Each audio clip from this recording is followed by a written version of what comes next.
sports, politics, life. North Kansas City Dental presents Kevin Keatsman Has Issues online at nkcdental.com. It is a bombshell that I believe, and I absolutely believe it, when Tucker Carlson reported on X that his sources tell him that there was a classified briefing yesterday in D.C. with a House Select Committee and Defense Secretary Lloyd Austin, who threatened the members of Congress in this classified briefing that if they don't get their blank together, raise the billions and billions and billions of dollars that Joe Biden and his cronies want for the Ukrainian army to continue losing a war, for us to just keep funding a war where they're retreating, they're losing ground, and not going to win no matter what. According to Tucker Carlson and his sources, Lloyd Austin told the members of Congress if they didn't get this done, that the Biden administration and Lloyd Austin were going to send your uncles, cousins, and sons to fight. Meaning you're going to lose friends, relatives, acquaintances, constituents, and people from your district are going to die in this war if you don't fund it. This is extortion. This is the Biden administration saying, give us the money to keep sending everything to Ukraine, keep this neocon BS going, or we'll just send our 18, 19, 20-year-old kids and get them killed. What kind of evil human beings talk like that? You know, we live in an era where you can't say certain words or certain things because it triggers people. So this is their big play. You can't say certain things because we don't want to make people uneasy. We don't want to trigger them. There's nothing more triggering than what Democrats will say, and there's nothing more evil that I can think of. A useless war in a country that's not part of NATO, that is losing even with our help, that is their only way they're going to get Russia back into Russia's borders. The only way at this point is for the United States to go fight that war. And we can't do that. We cannot do that. Think about it. We can't do that.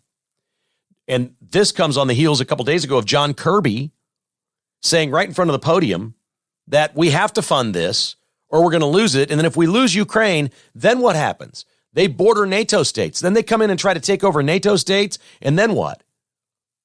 No, not the case. I mean, does any rational person think that Putin is going to try to go take over NATO countries? They're having a hard enough time in Ukraine. He's asking them to make more babies in Russia because they're losing people. Like, it hasn't gone great for Russia either. They've lost a lot. He wants Ukraine. I'm not even sure he wants all of Ukraine. He wants a piece of what he really wants is for Ukraine to stay and for Zelensky to be his puppet. That's what he really wants. He wants to install his own leader in Ukraine and leave it there and have it run by Putin de facto, a surrogate, if you will. That's what he really wants to do. I can't even comprehend that Putin is having this much trouble in Ukraine. Like if he really wanted to take NATO countries out, if he wanted a piece of Germany, he would have already bombed the crap out of Ukraine. He would have bombed Kiev. He'd have blown up. Zelensky'd be dead. All of his lieutenants would be dead. They would have had exact strikes, giant bombs. They would have leveled it all. If that's what they wanted to do, if this was Hitler trying to take over the world, that would have already occurred, and it has not. I'm not even sure Putin wants all of Ukraine. I think he maybe just wants 100 miles of it. The people that are Russian, they're actually Russians. Their religion is Russian Orthodox. They speak Russian. It's all different. The land that he's taking back, they'd probably vote to be part of Russia anyway. This is none of our business. We have no business being there. And now the Biden administration, the evil wretches that they are, threatening members of Congress in classified meetings so they can't go public and say this is happening, that we're going to send your uncles, cousins, and sons, which is a weird way to say it. We're going to send your uncles, cousins, and sons to Ukraine to fight this war and die if you don't give us the money. Give us the money or Americans will die. This is what we elected Democrats to do in this country. It's absolutely appalling. And John Kirby suggested this a couple of days ago. He started the thing out by saying it, talking about the blood that will be spilled if we don't fund this. And that no matter what, if they take over Ukraine, they're going right into NATO countries and then we're there fighting with them. We're in it no matter what. We need to stop them now with our money so we don't have to go to Germany and fight. What? I mean, I can't say unequivocally that that's impossible, that Putin isn't a madman and he wouldn't try to do something and take over a NATO country or try to attack a NATO country. And I'm steadfast with that. I think we're all steadfast with that. If Putin attacks a NATO country, we're in. We're in. There's no staying out. We made this agreement 75 years ago, longer than that, and we stand by that. Those people are our allies. They're important to us strategically. That's a part of the world that is important to us. Ukraine, not as important. It'd be great if we had Ukraine and it was a democracy, which it most certainly is not a democracy. Ukraine is the shining example of what the American left wants to be here in the United States. They want to be Ukraine. They want to make America Ukraine again. That's what they want. They want complete and total totalitarian regime and socialist policies and corruption and stealing money and oligarchs running the country. Does it sound like the Democrat Party to you? It does to me. That's all they want. I just want to know what kind of human being walks into a classified meeting. That's just chicken shit, by the way. If you're going to say it publicly. At least John Kirby suggested it a little bit publicly. If you're going to do this, the president of the United States should do it. He should give a speech to the nation. The way this works in America is Joe Biden goes on television, all the networks, and appeals to the American public and says, I need the money. I need you to urge your congressman or woman to give us the money. We must have this money to fight this war, or we will have no choice but to send our own troops in, and I really don't want to do that. And if he has the balls to go on TV and ask the American public for that and threaten American voters and the American public with killing our kids, if he's got the balls to do that, at least I can respect him for being honest, but not sending Lloyd Austin into some backroom meeting that they classify so nobody can speak about it publicly. And then they have to secretly leak it to Tucker Carlson, who puts it out there. And I absolutely believe this bombshell. Wholeheartedly, absolutely believe it. Don't even think twice about it. I'm never giving it a second thought. Zero. Absolutely zero. All right, on to sports, brought to you by Back 9 Development. Our friends at Back 9 Development are your custom home builder. Whether it's a development project over a piece of land that you know about, have, or would like to acquire, or you want to build your custom home, Back 9 Development has a beautiful portfolio of projects that you can see on their website. Then make the call to TJ Vilkanskis and say, TJ, I heard you're my guy. I heard your service, your execution, and your commitment to detail is unsurpassed, because Kevin says so, and it's true. You're going to love his portfolio. Take a look at it. Back9development.com. TJ Vilkanskis and his team would love to meet with you about your dream. 785-236-0161. bstock.net. I spoke with my buddy Chris over there yesterday, and he said, Kevin, stop with the iPads. They're gone. Your listeners bought every single one of them. I said, hey, sorry. So they keep calling. I said, once you put a podcast up, if it's Wednesday's podcast, I mentioned the iPads. Well, some people today are going to listen to Wednesday's podcast, so I can't change that. He said, I know. We'll deal with it when they call. He said, we have other tablets. We have great deals on other tablets that are similar to the iPads. We have other great deals. We'll steer them in that direction if they're really looking for a tablet. We'll find the right thing for them, and it might actually be cheaper. But the thing you're talking about, they're gone. What's not gone is the 70-inch TVs for $399. The TU 7000 70-inch for Christmas for $399. That's just ridiculous. It's all at bstock.net, 14680 South Flaming Road. And Buck Roofing and Buck Disposal. Buck Disposal is online at buckdisposal.com. If you're trying to clean out your basement, I talked to a friend who's got some parents that may be selling their home and cleaning out 50 years worth of stuff, and most of it, to be honest, is not stuff we should keep. It's trash. He's like, yeah, I think maybe me and my brother will have to just take all of it. I said, call Buck. They'll bring a container. Don't call that 800 got whatever company. They charge you an arm and a leg, and then they turn around and take some stuff from you that they resell and make money doing that. They should just come get your junk for nothing. So if you can't sell it on Facebook Marketplace, it's trash. Dump it. Ron Buck will come take your stuff. BuckDisposal.com, 913-242-7695. On to sports. Kansas, Missouri on Saturday. Big game at Allen Fieldhouse. Missouri is 7-2. They've won 4 in a row. Missouri Tigers beat Wichita State last Sunday. They got a full week of rest and practice. Coaching could come into play here if Dennis Gates is on his game. It's a full week of practice, preparation, scouting for Kansas. They should know the Jayhawks inside and out. They've had all week long. Sean East is the leading scorer for Missouri. He's got to have a big game in this game. Kansas will try to slow him down. There's others. Nick Honors playing great. Tigers are playing better. They had hiccups. They weren't great early. They're a pretty big underdog in this game, but mostly because it's at Allen Fieldhouse. KU's better than Missouri, but it doesn't matter in basketball. We've seen things happen. The tough part is where the game is. Kansas is number 2 in the country, 8-1. They played Kansas City on Tuesday night, and they walked through most of it, but got their win. Hunter Dickinson is averaging 20 points and 12 rebounds a game, but Kevin McCullough is shooting and scoring more this year, and he's just looking like a tremendous player, averaging 19 a game. Kansas has been the team, and I'll play a clip here. Kansas has been a team this year that when it's mattered most, they played their best. Now, obviously, they've had a loss and a hiccup, but the lights came on against Kentucky. The lights came on against UConn. They get the job done, and they're impossibly difficult to beat at home. Everyone knows that. Danny Clinkscale joins me every Thursday for something we call Between the Lines 2.0 for the patrons at KKHI. Our complete podcast from yesterday is up, and it's ready for you to listen to. If you want to become a patron, you can hear all of it. We talked about a wide variety of things, the Chiefs, the golf ball rollback. We talk a lot of golf and things like that. But we spent a good deal of time talking about the KUMU game.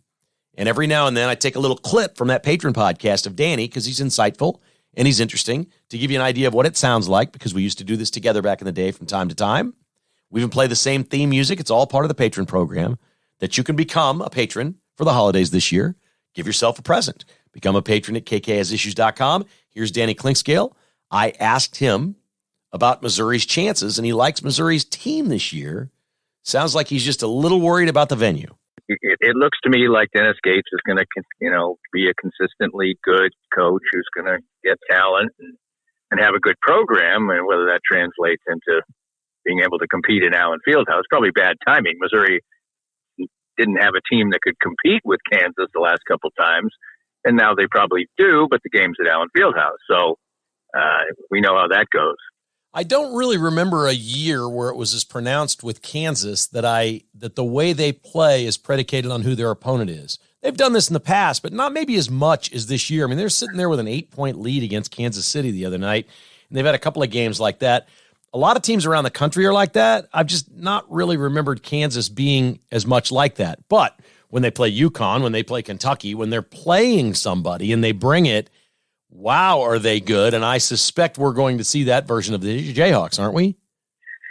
I think we are. I guess the only issue would be that Kansas has played several big games already this year, and they just played, a really big one against UConn, where most of the people in attendance and Bill Self said it was maybe the best atmosphere they've ever had at Kansas. Now, that's considering some of the Missouri games in the past. That sounds a little bit, maybe of hyperbole, but when you're talking about, Missouri gets the fans juiced up, and especially since I'm sure there'll be Missouri fans who are friends of the Kansas fans, et cetera, who feel like, hey, we've sort of arrived as a program. We're pretty good. So I think all of the things that play into the world of younger people these days add up to, I think, playing down to your competition. If you're around your fellow students, if you pay attention to social media, there are going to be all kinds of indicators that, hey, you're playing Kansas City tonight, I'm not even going, or whatever. So I think that's the nature of it, and I think the crowd reflects that sometimes, and so the players probably do too. That's Danny Clinkscale. He joins me for Between the Lines 2.0 every single Thursday for the patrons at KKHI. We also had Lee Sterling on with his patrons-only selection that he gives away free every Thursday during football season, so it's pretty cool stuff. Here's what I'll say about this game. I think it's going to be up and down the floor. I think it's going to be high scoring. I don't think Missouri is going to get blown out, but I think they're going to trail much of the game. They might get a lead somewhere in there.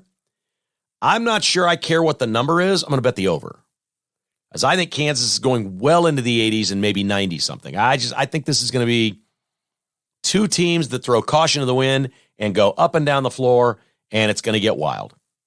And I think they'll get caught up in the emotion. I think they'll make shots. I think there could be some easy baskets. I just don't see any possibility this is some sort of a 61-58 game. I just don't know how that could be. There's going to be too much adrenaline, too much emotion, too much wild emotion, raw emotion around this game. So I don't know. I mean, I'm going to say Kansas wins by 9. They could be up by 15 at some point. It could get close. I don't know. We'll say by 9. Maybe it's a 5-point game with 5 minutes to go. I don't think that's any shocker to take Kansas in this game because they don't lose at home. But I think it's going to be wild and entertaining and high scoring. I think Missouri's even going to score big numbers here too against the Kansas Jayhawks. So what would a 9-point be? Let's go. How about 88-79? Is that a 9-point win? I'll go 88-79 Kansas. Put that one on the books. If that's dead on accurate, I will play it back for you on Monday. I promise you that. Chiefs and Buffalo on Sunday. We'll talk with Lee Sterling about the line on this one in just a little bit. Chiefs are 8-4. Buffalo's 6-6. The Chiefs have lost 3 out of 5. Buffalo's coming off a bye. All 6 losses by the Bills this year have been 6 points or less. We know that about these teams. When they lose close. Here's why. Neither one of these quarterbacks is worth a damn at taking care of the football. Patrick Mahomes has always been the player that can do the sloppy, stupid stuff and still win. He's always been that guy.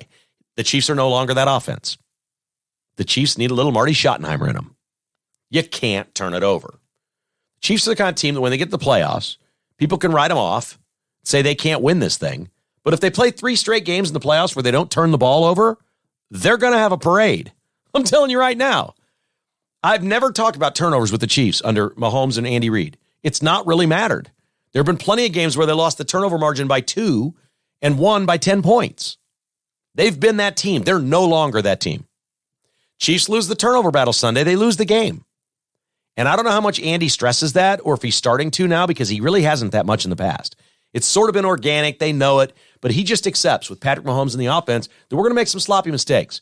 We're going to have some false starts. We're going to hold. We're going to throw an interception or fumble a football. We're going to do razzle-dazzle, maybe bobble one.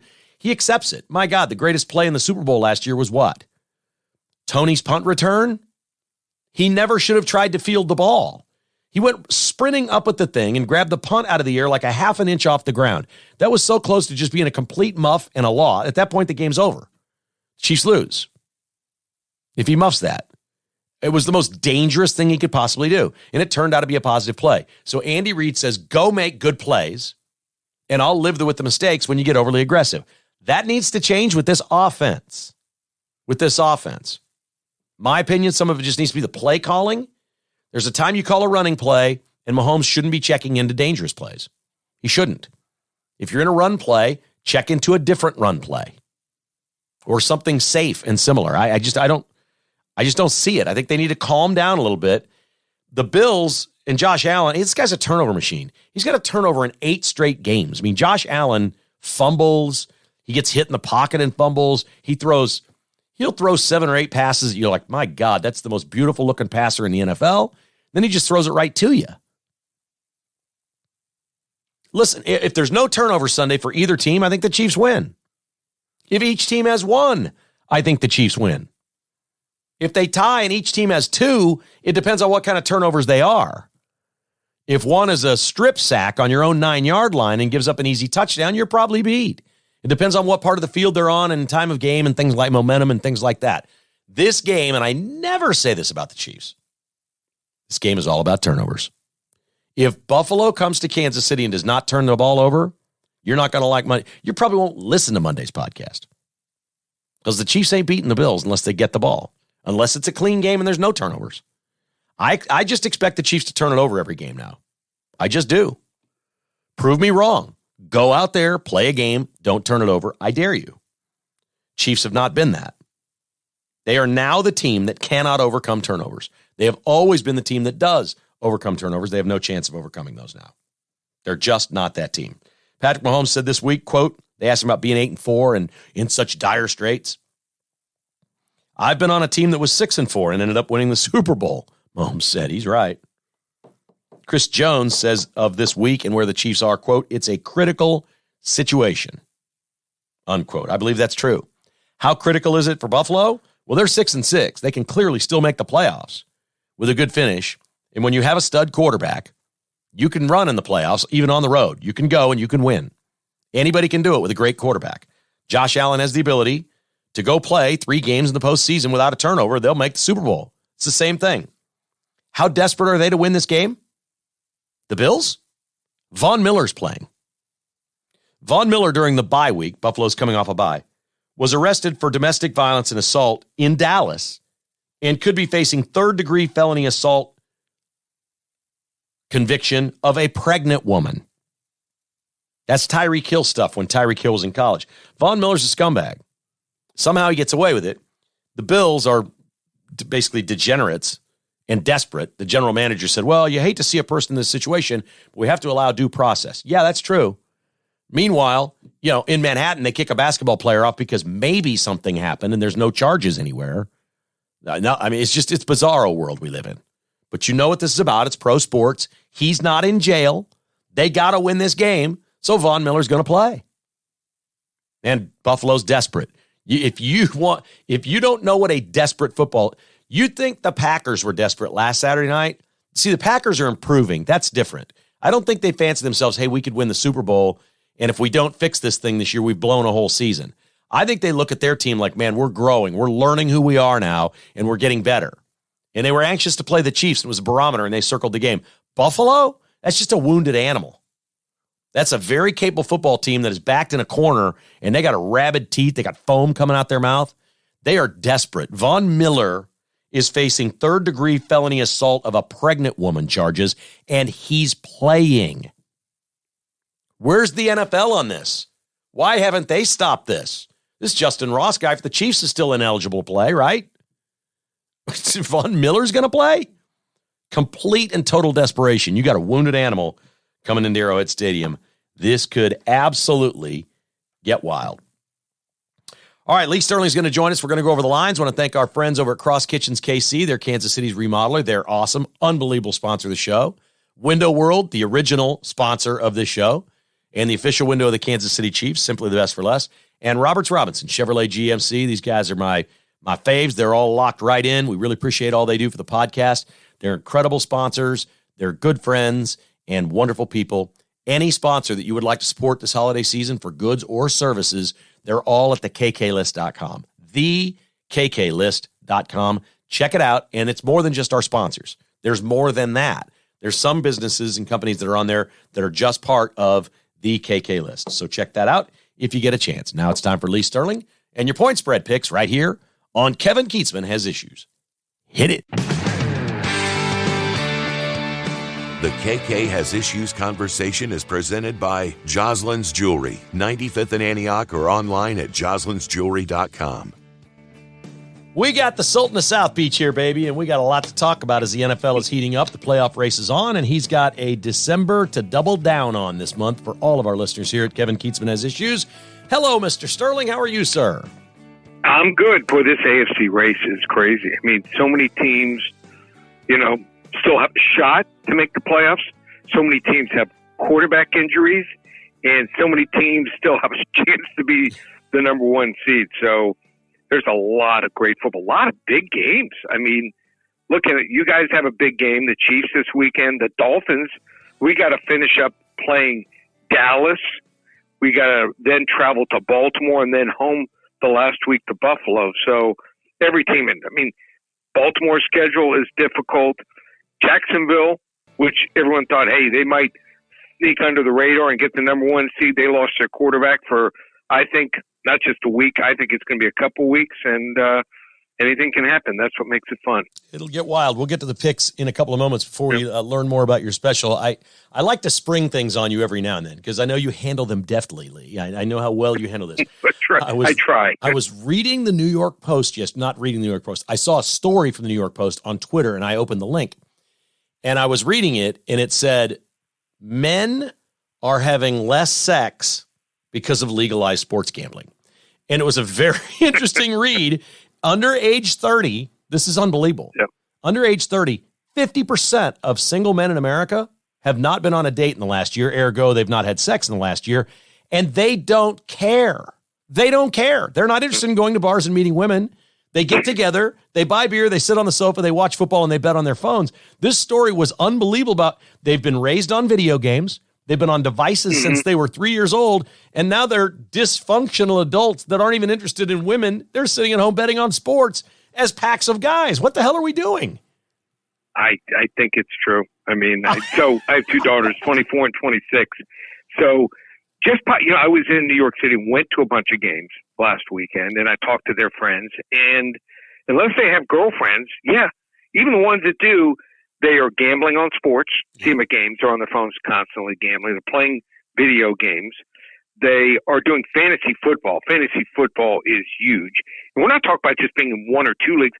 I know some that are in 4 and 5 leagues. Right. I mean, I'm in 2 leagues, and I think that's a lot. So, that and gambling. So, I mean, there's just so much more on their plate. They're so distracted.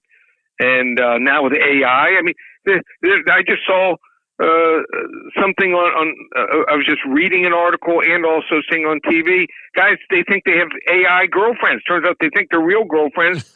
They're AI, just totally made up. So, well, it went on to say young women and even married women, their biggest complaint is that their husband is always on their phone, and they believe most of what he's doing on there is either gambling or gambling research or looking at scores of something that he's bet on. And they do this late at night while watching TV. They do it in bed before going to sleep.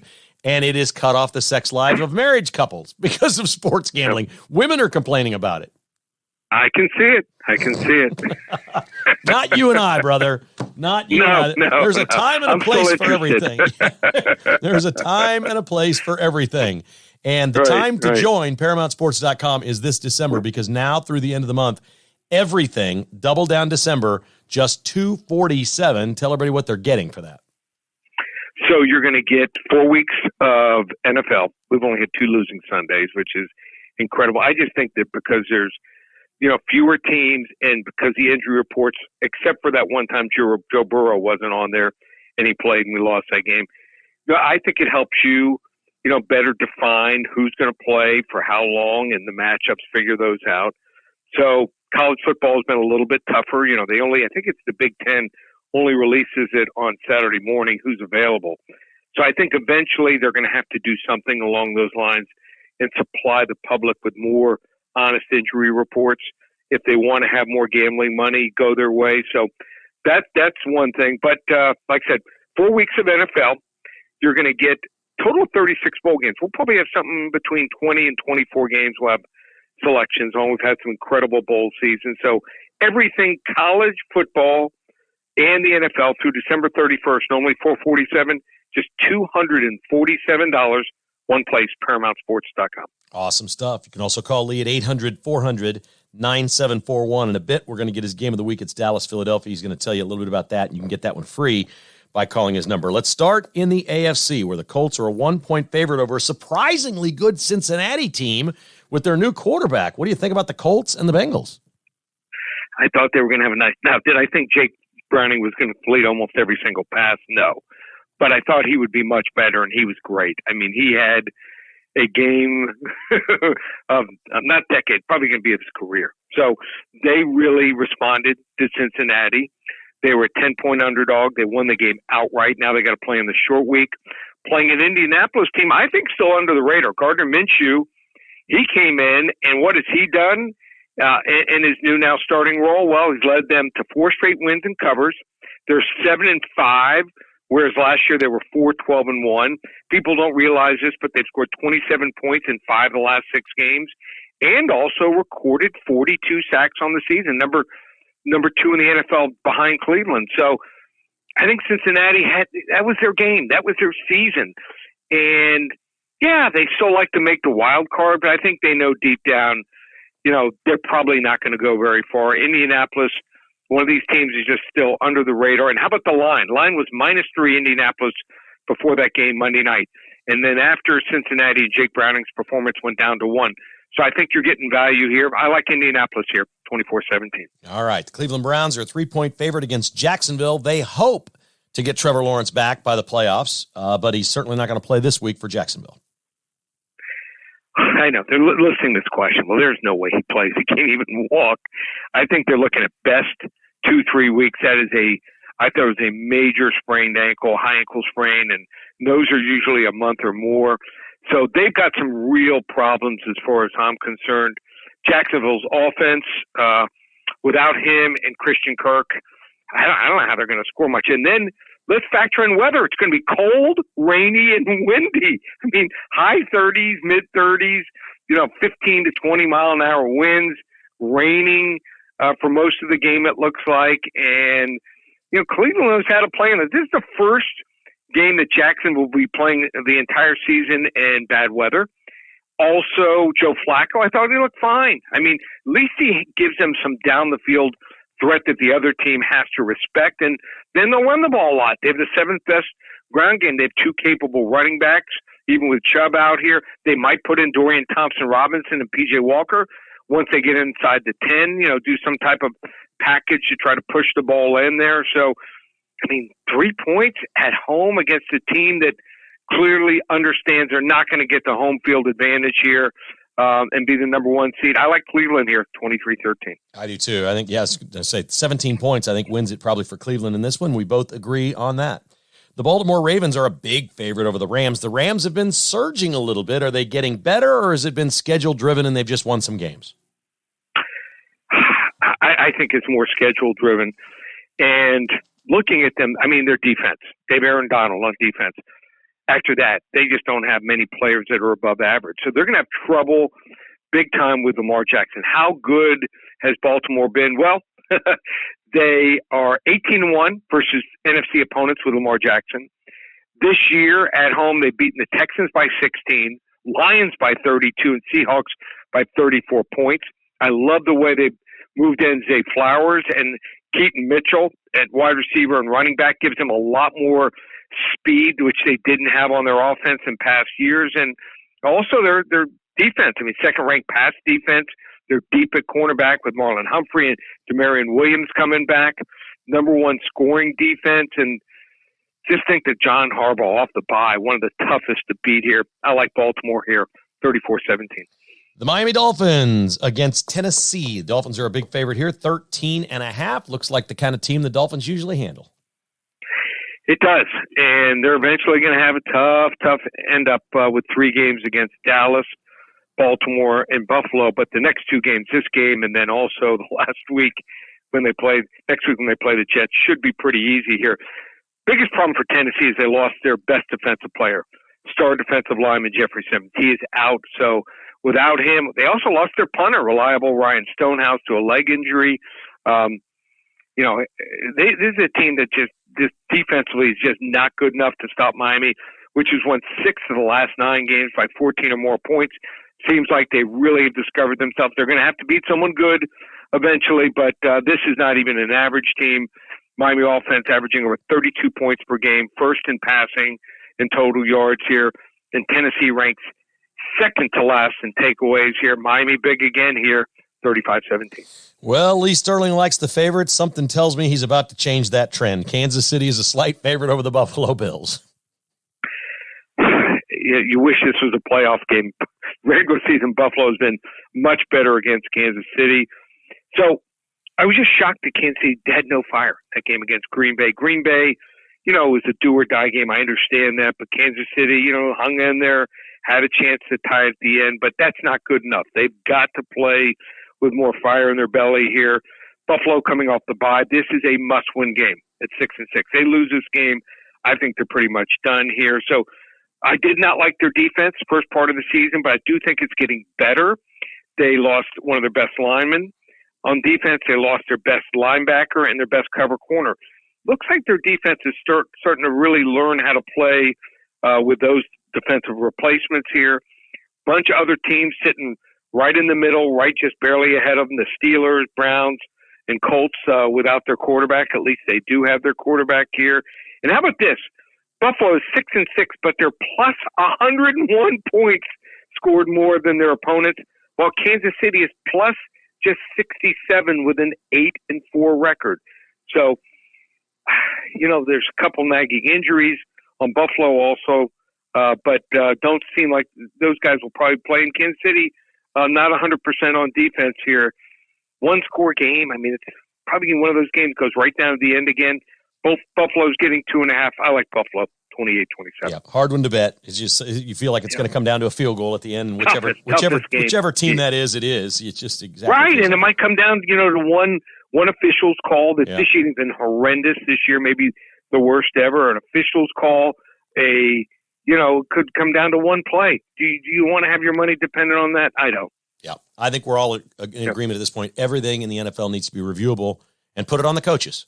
Give them a certain amount of challenges a game and just, you got to save one for the end. If the Chiefs had saved one the other night, they could have used it for pass interference against Valdez-Scantling, but you got to make that part of your strategy. Put all of the weight on the coach's shoulders with this, but say anything is reviewable. Even holding. Everything. Holding has gotten absolutely out of control. I agree. I mean, there's guys, I saw 8 or 10 instances where defensive linemen have learned how to fake like they're being held. Yep, no doubt. 100% agreeing with you. It's like flopping in soccer. It's gotten crazy, no question. Yep. All right, the game of the week. If you want this one free, you can call Lee Sterling right now. 800-400-9741 is the phone number. 800-400-9741. This is a beauty right here. Dallas and Philly. Philly's on the road at Dallas. Cowboys trying to make some noise. The line is 3.5. Big game. I mean, both these two teams need it desperately. First 5 callers, I'm going to give it to them for free. First 5 callers get Dallas and Philly on me. Call 800-400-9741. I think there's a clear right side winner in this game. Studied this game. You want to get it for free. 800-400-9741. And don't wait. I mean, we are just rolling. Don't wait until, we get to the playoffs and say, I need help. This is the month. 4 weeks of the NFL. We've only had 2 losing Sundays. All the college bowls to December 31st. That's the majority of them. 36 of them. Lower the price. Only $447. Just $247. One place. ParamountSports.com. Let's go get them, buddy. Sounds good. All right. He is Lee Sterling, ParamountSports.com, or give him a call right now if you want to get that Dallas-Philly game absolutely free. That's 800-400-9741. He is brought to you by Window World, simply the best for less, online at windowskansascity.com. The New Car Image, online at thenewcarimage.com. Gift cards available for the holidays. Get your car detailed and qualify for a free ceramic coating on the exterior. Call 816-499-1470 or log on to thenewcarimage.com. And Advanced Medical Imaging, online at medimageks.com. See what's inside and don't wait. When you need a scan, immediately. Advanced Medical Imaging is the way to go. Do not wait 6 weeks in your hospital chain. Do it today or tomorrow. Why wait? Call Advanced Medical Imaging at 785-856-0224 or log on to medimageks.com. Lee Sterling liked a whole lot of favorites, but not the Chiefs. Here we go. He takes Indy over Cincinnati. He liked the Cleveland Browns. I like this play a lot. I like Cleveland at home laying 3 against a Jacksonville team that could be reeling, just lost at home to Cincinnati. Baltimore -7. I'm not the biggest fan of that one. I think the Rams are playing better, and Baltimore beats the living daylights out of bad teams. I know that happens. I thought the Rams were a bad team, but I've sort of rethought it. I think they've made a comeback, and they're a little bit better, and I think somehow they stay within a touchdown. Maybe they backdoor this one or something. I don't know, but I think I'd take the Rams and the points. Dolphins -13.5 against Tennessee is what Lee Sterling takes, and he's got Buffalo. He said take the points. The game is a coin toss. It'll probably come down to a field goal, and I could tell in his inflection, his voice, that will not be part of his service. He is not putting the Kansas City-Buffalo game on his service this week. I think we all agree going in that this looks and smells like a field goal game with the Chiefs and the Bills, that it's going to come down to the wire, and somebody's going to be lining up with 12 seconds left and kicking a field goal to win it, or go to overtime, or maybe win it or lose it. And I think that's most people's thinking. The exception to that will not be the Chiefs, getting beat in this game, the Bills pounding the Chiefs. The exception to that would be the Chiefs have been oh so close, and we just haven't known it, and the switch gets flipped, and they go win this game 34-20. That's the exception to the field goal thing. So because of that, I just don't think there's any chance that with 5 minutes to go, the Chiefs don't have a chance to win this game and cover this spread. I think there is a chance, maybe about a 10 or 15% chance, that Buffalo, with 5 minutes to go, doesn't really have a chance to win the game. So for that reason, I'm taking the Chiefs and laying the points because it's not 3. It's 1.5 to 2.5, depending on where you bet it, so I like that. He'll give you his thoughts on Dallas, Philadelphia, if you want to call him, toll free at 800-400-9741. I'm at the point like this. I don't think Philly's very good. I thought the Chiefs beat the living daylights out of Philly and just blew the game. I think of all the games this year that they've blown, like the Denver thing, I can sort of live with. They played crappy. They fumbled it. They committed turnovers. It's a division game. Denver's defense, all that. They outplayed Philadelphia almost all night and lost the game. I mean, you just watch the teams all night long. And you're like, wow, the Chiefs are better than Philadelphia. And Dallas has just been killing everybody in Dallas. So I don't care about the hook on this one. I don't care if it's 3.5 or 6.5. I'm taking the Cowboys in this game. I think the Cowboys are about to throw a party at the Eagles' expense. Not sure what Lee's pick is. You got to call him to find out what he's thinking. That's my thoughts on that game. 800-400-9741. We always appreciate Lee Sterling from ParamountSports.com joining us right here before the weekend in football at Kevin Keatsman Has Issues. Kevin Keatsman Has Issues has been presented by Roberts Robinson Chevrolet GMC and is produced by Crooked Tail Media. Please hit the like or follow button wherever you listen or give us a review. For premium content podcasts and weekly newsletter, join as a patron at kkhasissues.com for as little as $5 a month. Support all our sponsors and other conservative businesses at thekklist.com. This has been a production of Crooked Tail Media, Incorporated.